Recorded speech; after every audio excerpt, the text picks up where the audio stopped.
ಈ ದಿನ ನಮಗೆ ತಿಳಿದಿರ್ತಕ್ಕಂಥ ಮಟ್ಟಿಗೆ ಬೈಕ್ದು ಸ್ಪಾರ್ಕ್ ಪ್ಲಗ್ ಹೇಗೆ ವರ್ಕ್ ಆಗ್ತದೆ ಇದ್ರ ಬಗ್ಗೆ ಮಾಹಿತಿ ಕೊಡ್ತೀನಿ. ಪ್ಲಸ್ ಈ ಬೈಕ್ದು ಸ್ಪಾರ್ಕಿಂಗ್ ಪ್ಲಗ್ ವರ್ಕ್ ಆಗಲಿಲ್ಲ ಅಂತ ಅಂದರೆ ಏನಾಗ್ತದೆ, ಪ್ಲಸ್ ಇದನ್ನು ಹೇಗೆ ಕ್ಲೀನ್ ಮಾಡ್ಕೋಬೇಕು, ಇದರಿಂದ ಕ್ಲೀನ್ ಮಾಡೋದ್ರಿಂದ ಅಡ್ವಾಂಟೇಜ್ ಏನು, ಕ್ಲೀನ್ ಮಾಡ್ದೇ ಇರೋದ್ರಿಂದ ಅಡ್ವಾಂಟೇಜ್ ಏನು, ಇದು ಯಾವ್ಯಾವ ಬದಲಾವಣೆ ಮಾಡಬೇಕು ಅನ್ನೋದ್ರ ಬಗ್ಗೆ ಮಾಹಿತಿ ಕೊಡ್ತೀನಿ. ಫಸ್ಟು ಈ ಸ್ಪಾರ್ಕಿಂಗ್ ಪ್ಲಗ್ಗು ಹೇಗೆ ವರ್ಕ್ ಆಗ್ತದೆ ಅಂತ ಸಣ್ಣದಾಗಿ ಬ್ರೀಫಾಗಿ ಎಕ್ಸ್ಪ್ಲೇನ್ ಮಾಡೋದಕ್ಕೆ ಪ್ರಯತ್ನ ಪಡ್ತೀನಿ. ಈ ಬೈಕಲ್ಲಿ ಸ್ಪಾರ್ಕಿಂಗ್ ಪ್ಲಗ್ ವರ್ಕ್ ಆಗಬೇಕಂದ್ರೆ ಇಲ್ಲಿ ಮಾಮೂಲಿ 10,000ದಿಂದ 30,000 ವೋಲ್ಟೇಜ್ ಈ ಸ್ಪಾರ್ಕಿಂಗ್ ಪ್ಲಗ್ಗೆ ಬಂದಾಗ ಅದರ ಎರಡು ಕಾಂಟ್ಯಾಕ್ಟ್ ನಡುವೆ ಕಿಡಿ ಬರ್ತದೆ. ಆ ಕಿಡಿಯಿಂದ ಪೆಟ್ರೋಲು ಬರ್ನಾಕ್ ಶುರು ಆಗ್ತದೆ. ಇಲ್ಲಿಗೆ 10,000ದಿಂದ 30,000ವರೆಗೆ ವೋಲ್ಟೇಜ್ ಜನರೇಟ್ ಆಗಬೇಕು ಅಂತ ಅಂದರೆ ಏನು ಕಾರಣ ಅಂದರೆ ಇಲ್ಲಿ ಇಗ್ನಿಷನ್ ಕಾಯಿಲ್ ಅಂತ ಬರ್ತದೆ. ಈ ಇಗ್ನಿಷನ್ ಕಾಯಲ್ಲು ಅಷ್ಟು ವೋಲ್ಟೇಜ್ನ ಜನರೇಟ್ ಮಾಡ್ತದೆ. ಇಗ್ನಿಷನ್ ಕಾಯಿಲ್ಗೆ ಪ್ರೈಮರಿಗೆ ಅಂದರೆ ಇನ್ನೊಂದು ಸೈಡ್ಗೆ 12 ವೋಲ್ಟ್ಸ್ ಬರ್ತದೆ.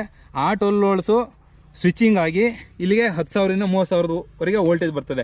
ಅದಕ್ಕೇನೆ ನಾವು ಯಾವಾಗಲಾದ್ರೂ ಹಿಂಗೆ ಕಿಕ್ ಮಾಡಿದಾಗ ಹಿಂಗೆ ಮುಟ್ಟಿದ್ರೆ ಶಾಕ್ ಹೊಡೆಯೋದು ಕಾರಣ ಅದಕ್ಕೇನೆ. ಯಾಕೆ ಅಂದರೆ 10,000ದಿಂದ 30,000ವರೆಗೆ ಇರೋ ವೋಲ್ಟೇಜ್ ಜನರೇಟ್ ಆಗೋದ್ರಿಂದ.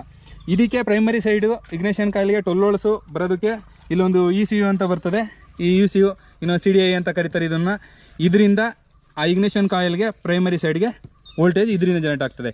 ಇದಕ್ಕೆ ಬ್ಯಾಟ್ರಿ ಸಪ್ಲೈ ಪ್ಲಸ್ ಸ್ಟಾರ್ಟಿಂಗ್ದು ಜನ್ರೇಟರ್ ಅಂತ ಹೇಳ್ತೀವಲ್ಲ, ಇಲ್ಲಿ ಇದರಿಂದ ಸಪ್ಲೈ ಬರ್ತದೆ. ಯಾವಾಗ ನಾವು ಕಿಕ್ ಮಾಡಿದಾಗ ಇಲ್ಲಿ ಜನರೇಟ್ರಲ್ಲಿ ಅಂದರೆ ಸ್ಟಾರ್ಟಿಂಗ್ ಕಾಯಿಲಲ್ಲಿ ವೋಲ್ಟೇಜ್ ಜನರೇಟ್ ಆಗ್ತದೋ ಅದು ಈ ECUಗೆ ಬಂದು ECUಯಿಂದ ಇಗ್ನಿಷನ್ ಕಾಯಿಲಿಗೆ ಬಂದು ಇಗ್ನಿಷನ್ ಕಾಯಿಲಿಂದ ಇಲ್ಲಿಗೆ ಬರ್ತದೆ. ಇಲ್ಲಿಗೆ ಬಂದಾಗ ಆಗ ಸ್ಪಾರ್ಕಿಂಗ್ ಪ್ಲಗ್ಗಲ್ಲಿ ಕಿಡಿ ಎತ್ತಿ ಇದಾಗೋದು, ಪೆಟ್ರೋಲ್ ಬರ್ನ್ ಆಗೋದು. ಈಗ ನೆಕ್ಸ್ಟು ಸ್ಪಾರ್ಕಿಂಗ್ ಪ್ಲಗ್ನ ಹೇಗೆ ಚೆಕ್ ಮಾಡೋದು ಮತ್ತು ಈ ಸ್ಪಾರ್ಕಿಂಗ್ ಪ್ಲಗ್ ಹಾಗಾಗಿ ಏನು ಕ್ಲೀನ್ ಮಾಡ್ಕೋಬೇಕು, ಇಲ್ಲ ಬದಲಾವಣೆ ಏನಕ್ಕೆ ಮಾಡಬೇಕು, ಇಲ್ಲ ಇದು ಹೋಗಿತ್ತು ಅಂತ ಅಂದರೆ ಏನಾಗ್ತದೆ ಅನ್ನೋದ್ರ ಬಗ್ಗೆ ಮಾಹಿತಿ ಕೊಡ್ತೀವಿ.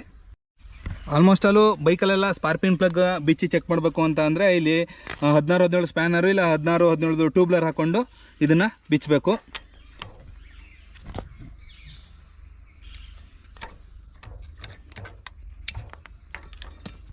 ಸ್ಪಾರ್ಕಿಂಗ್ ಪ್ಲಗ್ ಇಂದ ಬಿಚ್ಚಾಗೈತೆ.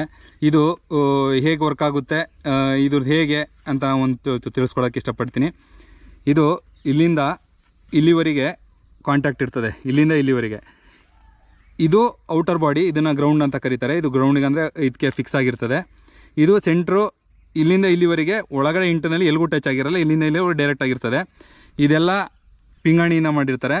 ಇದು ಹೈಲಿ ಇನ್ಸುಲೇಷನ್ನು ಅಂದರೆ ಇಲ್ಲಿಂದ ಇಲ್ಲಿಗೆ ಬಂದಿರೋದು ಎಲ್ಲೂ ಕಾಂಟ್ಯಾಕ್ಟ್ ಆಗೋಂಗಿಲ್ಲ. ಬೇರೆ ಎಲ್ಲರೂ ಕಾಂಟ್ಯಾಕ್ಟ್ ಆಗ್ತು ಅಂತ ಅಂದರೆ ನಿಮಗೆ ಸ್ಪಾರ್ಕಿಂಗ್ ಪ್ಲಗ್ಗು ಇಲ್ಲಿ ಕಿಡಿ ಬರೋದಿಲ್ಲ, ಆಗಲೇ ಇದು ವರ್ಕ್ ಆಗದೇ ಇರ್ತಕ್ಕಂಥದ್ದು.